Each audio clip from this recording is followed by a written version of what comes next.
I stood up from the couch when I saw how angry he was. Honey, what are you talking about? I asked as I tried to get him to calm down because he was scaring me. I had never seen Elijah angry with me before, and it caused a knot in my stomach.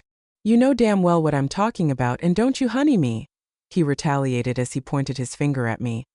His sister and mother stood up from the couch as well and stood behind me. I thought that they would have my back, but they just stood there and said nothing. I didn't do anything to anyone, Elijah. If you're going to accuse me of anything without facts, then I suggest that you ask me nicely without shouting at me as if I'm a child. I shot back. You think that I don't see through you? He snarled as he leaned closer to me. You're a jealous bitch, and if you think that attacking and hurting Abigail will ever make me see you any differently, you got to think again.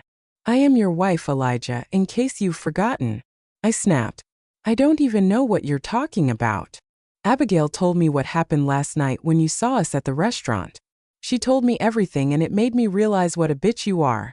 He sneered. My heart broke because I couldn't understand what he was angry about when he chose to go out with her instead of celebrating our anniversary and my birthday with me. I couldn't understand why he chose to shout at me in front of his family instead of calling me aside and addressing whatever issue he had with me secretly.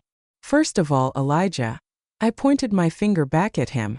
You forgot our anniversary and my birthday, but you were gladly able to meet Abigail in a restaurant and even hold her in public as if she were your wife. You hurt her, Darla. If you had a problem with where we were, you should have talked with me instead of involving her in your sick delusions that I might have been cheating with her. I scoffed as I leaned back from him. He clearly thought that I was a fool and didn't hear him tell her that he was going to divorce me to be with her.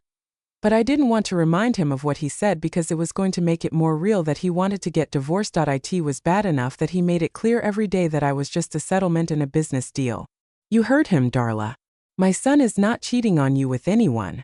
You shouldn't be so quick to react to any situation without facts. His mother intervened behind me. Gosh, I couldn't believe her. But what was I expecting?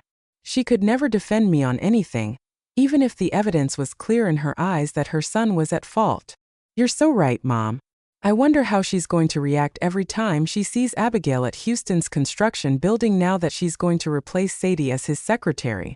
I'm sure she's going to lose her temper and break every limb in her body.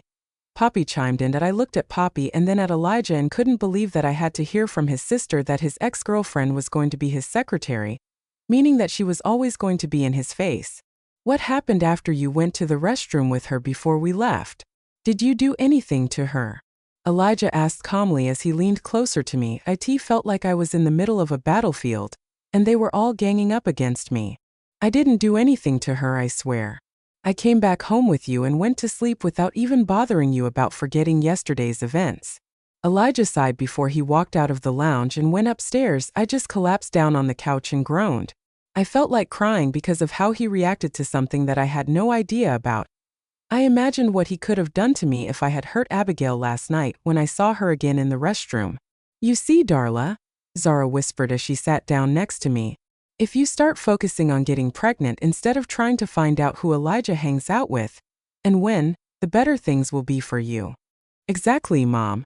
Abigail is my friend, and Elijah has every right to help her, especially now that she has just returned from Turkey to finish her studies. She and Elijah go way back. Oh, please stop with that, Poppy. Elijah and Abigail will never happen. Her mother scolded her. You're making things worse. Just go to your room or something. I was just saying that she shouldn't be jealous because Abigail's not going anywhere, she replied as she grabbed her juice bottle on the table contour. Go away and let me talk with my daughter-in-law, Zara answered as she removed a lock of hair from my face and tucked it behind my ear. I'll go, but I hope she heard me, Mom. Abigail's not going anywhere, she announced as she giggled while walking away. Forget about what Poppy said. Elijah knows better than to choose Abigail over you. You're far more worthy of a wife than she would ever be, Zara said as she got up and brought me a glass of water. Now, if you think that you might have any problems conceiving, I'm ready to take you to a fertility doctor to find out the problem and solutions. It's all right, Zara. I don't have any problems and neither does Elijah, I answered as I took the glass and took a sip. If you say so, then be haste with producing an heir for him. A good wife is not a woman who knows her way in the kitchen or the bedroom, But a wife is someone who knows how to bring heirs for her husband to grow his name and empire. I flashed her a half smile. Of course. Hey, Elijah whispered as he came to sit next to me on the bed with a gift bag in his hand. That I was busy with my night face routine as I looked at him. Yes.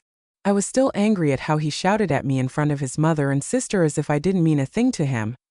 Well, I didn't really mean a thing to him, but he didn't have to rub it on my face every chance he got. I brought you this little gift. I saw this necklace and thought of you, he said as he handed it to me. I'm sorry that I forgot your birthday. It will never happen again. But Darla, please promise me that you will never cause trouble with Abigail. She doesn't mean any harm to you or our marriage. She's like family to me now. Yeah, of course. I smiled as he got up and kissed my cheek before he went to his side of the bed and went to sleep. I looked over at him and sighed that I hoped that he was right. I hoped that whatever I thought I heard was all in my head.